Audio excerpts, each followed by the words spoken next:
I'm here at JE Real Driveline, and the guys are here to help. This is all for the car? Yeah. Everything to put it. The only thing we're missing, I think. Oh, your CP joint. Yeah, and you know what's nice is FedEx got me the high angle ones today. So Okay, so everything I ordered is in. For the long, crazy nights like this, while we're working heavily on the 4-rotor, I am very thankful for a company like Raycon. They make these amazing wireless earbuds. I've used a variety of wireless earbuds, and what'll happen is you'll lean your head like this, they have much more mass, and they'll fall out or they just feel awkward. These are very small, they fit well. The sound quality rivals something that I would hear in like a full headphone massive speakers. Because it's wireless, I've done this multiple times. If you see me at the gym, I'll go into a seated row, and you know the pure rage that occurs when you catch a cord and it pulls a speaker out of your ear. Not only do these have 6 hours of battery life in the earbud themselves, but the case itself is also a charger for another 24 hours of battery life. It is wonderful. And they're magnetic, so even that's easy to manage and maintain them. If you go to buyraycon.com/RobDahm, you'll get 15% off your order on a price that's already almost half of any of the other competitors of this type of product. I would strongly recommend supporting them, as they've been a wonderful partner in helping me bring this car to life. I'm mesmerized. Wow. It's going to be the first car that I've ever heard of that has a full carbon drivetrain. Yeah, this is one of the first vehicles to ever have a full carbon drivetrain, not just drive shafts, but axles as well. We'll go through all these pieces and explain what's involved, because you will not believe how many pieces are involved in a properly running drivetrain. I felt like I knew a lot about drivetrains. Oh no, there's a whole world. This is my man Dan from... Well, so we're Composite Drivelines. We're actually not a division, we're a completely separate entity than Amalgam Composites, but we were formed specifically to make carbon drivetrain components for automobiles and any other, I guess, carbon drivetrain related items, so cooling towers, you name it. Yeah. These are some examples of just carbon tubes that we manufacture. We're working with Niapco on this program, so you can see that it's actually labeled as a Niapco product, but Composite Drivelines we're the ones that wind it. So this is a 2.5-inch ID carbon tube with a 155 wall. It's heavier duty than what we normally make to handle the high stiffness requirements required for this car, and especially for axles.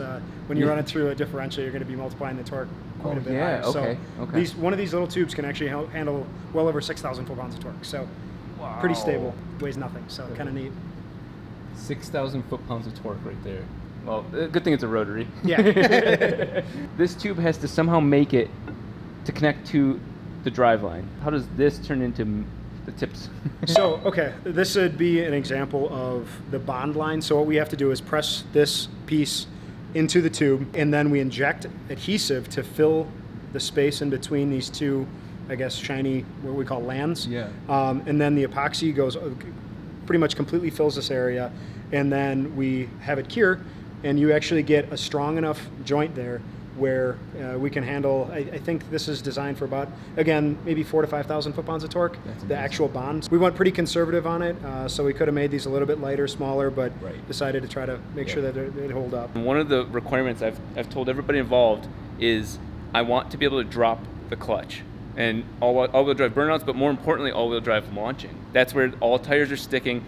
All of these are going to be twisting to some extent. From what I know, carbon fiber has some sort of, not elasticity, but something along those lines? Absolutely. Everybody thinks carbon's this crazy magic material that's stronger than steel and lighter than, I guess, like magnesium. Yeah. Well, I hate to break it to you, it's not stronger than steel. It is very, very light, but it's very unique because it has properties in only one direction. So because of that, we can actually vary the wind angles, we can vary the wall thickness to create different material properties. These are pretty stiff to actually more allow you to spin the tires. Yes. If we came up with a drivetrain that was extremely flexible, which we are going to be working with Niapco to launch at SEMA, it's going to be the Track Hook series. The goal is that these are really rigid and really stiff. And on top of that, too, you said you want to go really fast in this car. Yes. Well, you're going to need a really high critical speed, which these tubes can do. The critical speed is the first natural frequency of the shaft as a whole.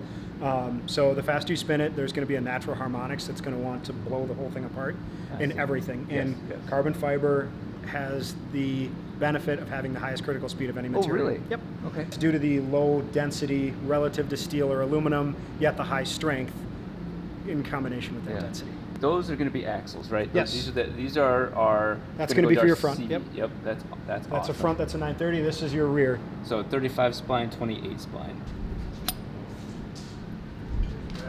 This is something that I would say Jim worked on heavily, is the boots. This is a really awesome solution because one of the problems we ran into is that we would almost have no carbon fiber if we went with the full-size big boots. Put a full-length boot for these bigger joints, they get about this long. And it would eliminate the whole purpose of the carbon fiber. So One boot would be there. we're using one of these canned type boots. That shortens it up where we get the carbon fiber now for its benefits. Those are the axles, Yeah. and then this is the heart. This will be the driveline components. Yep. The flange there will go on here and come out of your transfer case. Yep. And then it will go to this stub.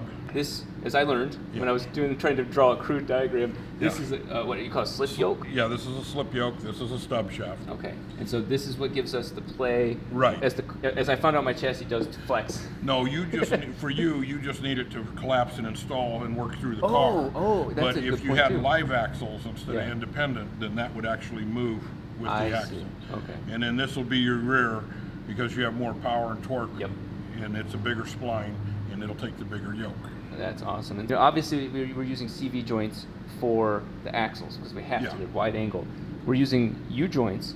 You and I talked off camera for a while that there are some serious benefits to this, given the situation that we have at hand. So this is a 1350, and this is 1310. 1310. Our goal is not to make them go at crazy angles because that's No, not good you for don't have a lot of angle, but Yeah. the difference between a CV, a Rizeppa type CV, and a U joint, the Rizeppa CV is a lot smoother. The more angle you put on it, the more trouble they have, and in your confined space, those small CVs, they break pretty easy. The cage is pretty thin, so this is a lot stronger solution. Your angles aren't horrible. You're pretty in line, so you won't have vibration issues. Yeah. This piece right here is going to be so close to the engine exhaust where the CV, to get a CV that could handle the amount of power would be much wider diameter. Right, and to get something small enough, they're relatively weak to, for a little passenger car it's okay, but for what you're doing, you're going to break the cage right away. These were made by NAPCO to press in, and these were made by Umaga Composite. We took the driveline parts and pressed them in, and then welded all the components so it'll slide into the carbon fiber and be bonded in. These are all meant for carbon fiber. Those are clearly meant for carbon fiber. So this is the piece that they worked with. Yeah, then we press fit and weld. Oh, that's awesome. Your front will be, we machined this one, but this will go into your bearing. Yep. So there'll be your front. And then the rear, this setup with that slip. Yeah, it is. Or your front, a two-piece front. Yeah, two-piece front. Yeah. And this will be, I'll have my fabricator with us to tack that in wherever we want. But yeah, this is really, to me, one of the most magical parts because we have exhaust header going up here, and I'll have heat shielding. Obviously, I don't want to put heat on any driveline component, but this is a narrow enough diameter that it makes it all possible. Yeah. Steel like this, it's kind of oily. It doesn't have a shot. What it's doing is it's showing you the surface energy of the part. So this angle, the lower the angle means the higher the amount of energy is present on the surface, so it can distribute liquids. The best way to think about it is like a waxed car versus a non-waxed car. I guess. So the first step Dan was doing was using that little machine to put a drop of super concentrated purified water onto the surface and then measure how well the surface can handle an adhesive. If you have finger, hand oil, or even just oil when preparing or preserving metal, that oil will prevent adhesive from sticking to it. Makes sense? But that machine measures that. It's like a $30,000 tool, and the water that comes with it, it's like $300 for like a little baby cup of water. But it tells you, hey, this piece is too oily, or this one is prepared properly to allow the adhesive to stick to it.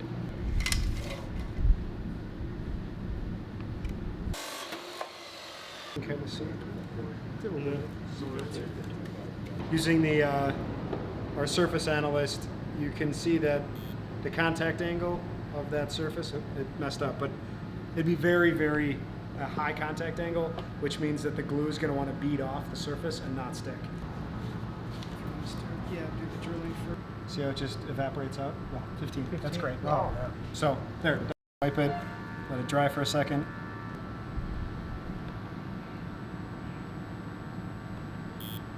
Gone. These, for whatever reason, are coming back really good right away, which is pretty unusual. Takes all the mixing fun out of it. If you notice, there's all these little serrations and stuff on the inside, so it just pre-mixes it for you. Cool. Makes it nice and easy.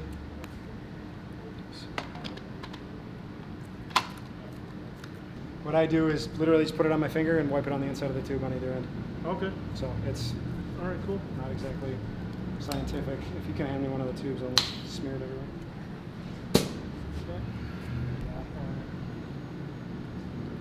Picture for through.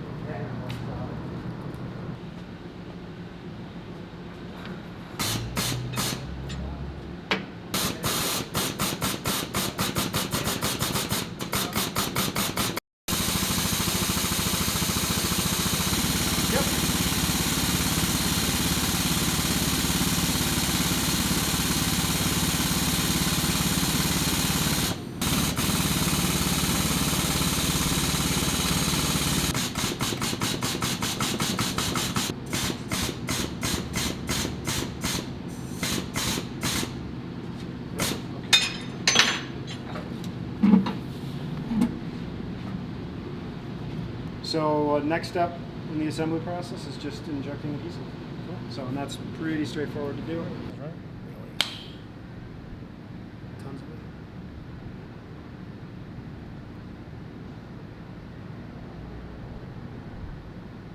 of it. While they're going to continue working on the rest of the drivetrain, this is it. We've got packaging tape over the holes where you put the sealant or the adhesive in, but oh my god, this thing is beefy. This is one of the rear axles, and so of course it's going to handle you heard them, 5,000, 4,000 foot-pounds of torque. So this will definitely allow me to launch this all-wheel drive RX-7 as hard as I want, and the axles will not be the problem.